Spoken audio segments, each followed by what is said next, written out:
Again he entered the synagogue, and a man was there with a withered hand. And they watched Jesus to see whether he would heal him on the Sabbath, so that they might accuse him. And he said to the man with the withered hand, "Come here." And he said to them, "Is it lawful on the Sabbath to do good or to do harm, to save life or to kill?" But they were silent.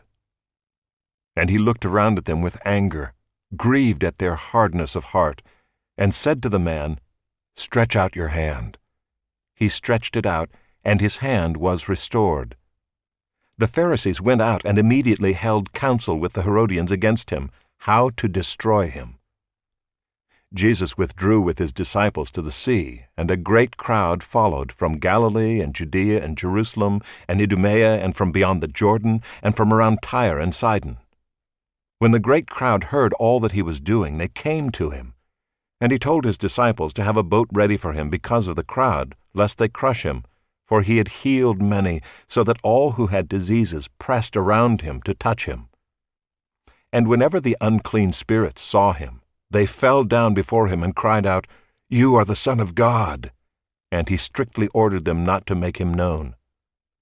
And he went up on the mountain and called to him those whom he desired, and they came to him.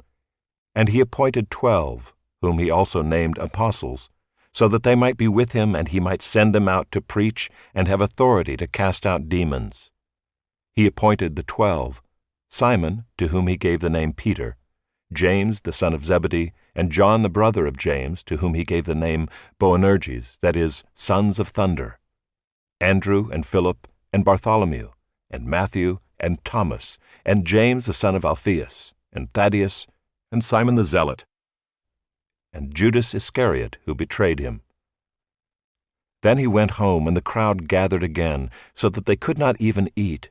And when his family heard it, they went out to seize him, for they were saying, "He is out of his mind."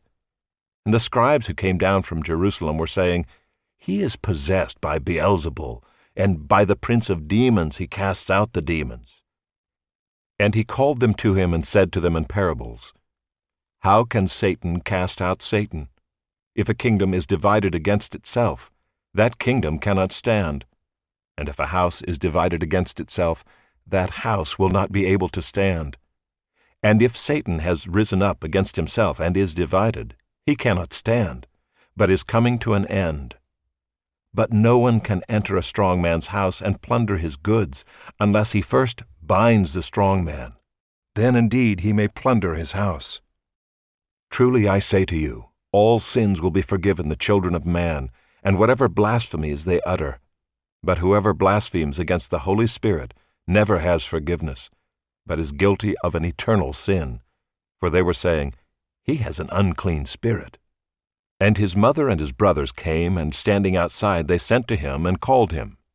And a crowd was sitting around him, and they said to him, "Your mother and your brothers are outside seeking you."